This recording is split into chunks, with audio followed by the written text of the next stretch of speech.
What's the time? 1:40. 1:40. Boy, really got wound up here today. One question from Gonzo. I can't tell myself if I'm a mati or this or that. Someone else has to see me and tell me. Isn't it? No. You're the only one who can know what emotion you're feeling. You know, if I say, what color am I thinking of right now? Well, you can guess, but you can't really know because, no, it was yellow.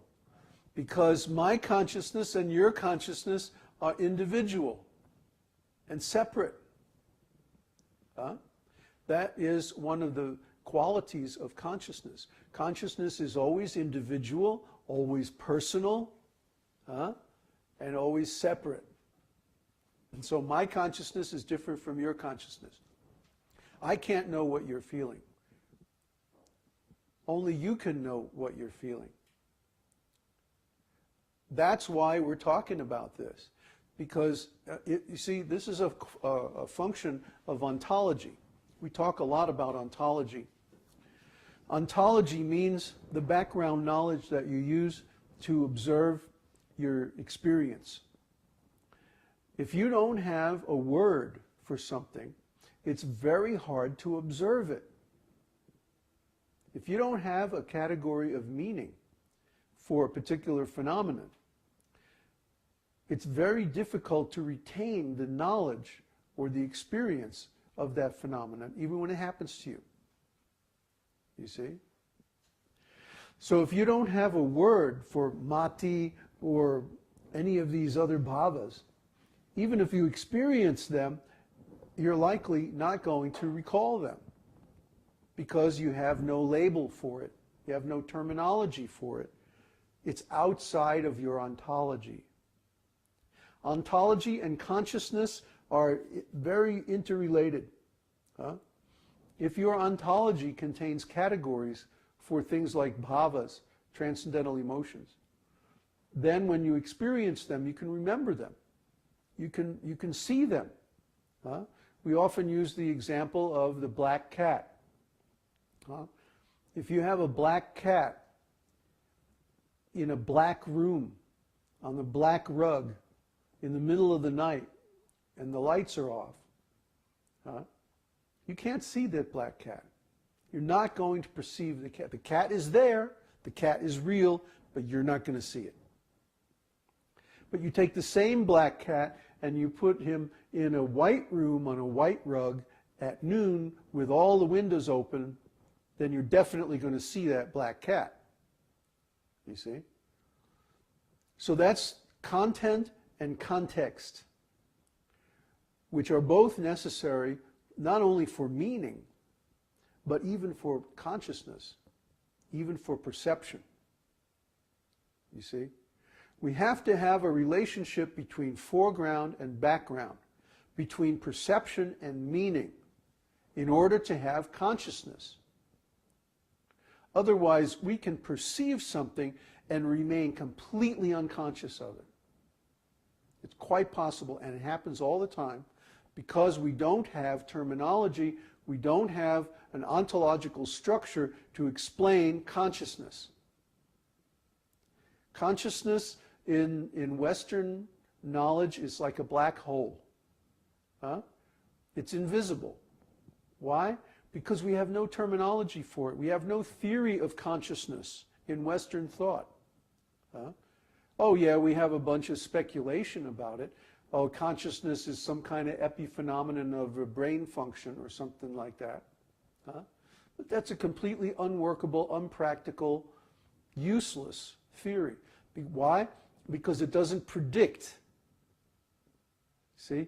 If we have a real theory of consciousness, it would allow us to predict what consciousness is going to do and what changes it's going to go through. But we don't even have words for the changes in consciousness in Western language. So how can we have a theory if we don't have terms to describe our theory? So we don't have a theory of consciousness. Only the Vedas. Of all the different cultures in the world, Only the Vedic culture has an actual theory of consciousness, because only the Vedic culture has the terminology to describe these different bhavas. You see? So if you don't have terminology that describes consciousness, how can you have a theory of consciousness? And if you don't have a theory of consciousness, how can you predict consciousness? And if you can't predict consciousness, how can you work with consciousness? Huh? It's just like I have no knowledge of how to drive a car. I've never seen a car before in my life. Huh? I come from a little desert island somewhere. Huh? And somebody all of a sudden puts me in a car and says, okay, now drive on the freeway. What's going to happen? Smash, crash. Huh? It's impossible. Without such background knowledge and experience of seeing cars and riding in cars and seeing films of cars and hearing about cars and experiencing being in cars and seeing people driving cars, you have no way to learn how to drive a car. You can't just take a person with no experience or no knowledge of cars and expect them to drive. They're going to have an accident. They're going to crash. Similarly, a person who has no theory, no experience about consciousness, how can they manage consciousness, their own or anybody else's? It's not possible. So we see that people in Western civilization, they have terrible relationships. They have very ugly relationships. Their relationships are based on ignorance, just the body. My body, your body, put this body into relationship with that body, and then rub this body against that body, and then that's the end, and then they go off and they do whatever the bodies do. It's so dull. It's like animal life. Our cat is more intelligent than that. Why? Because cats have some knowledge of consciousness. And if you don't understand that, then you don't know anything about cats. So the thing is, our language is very poverty-stricken. Our culture is very weak when it comes to knowledge of consciousness, because we have no theory, we have no terminology, we have no way to understand or predict or manipulate consciousness. So then when our consciousness changes, we're always surprised. Well, why do I feel like that? Why do I feel like this? Why did she say that? Why did he do this? We're always surprised because we don't have theory of consciousness to fall back on. But in Vedic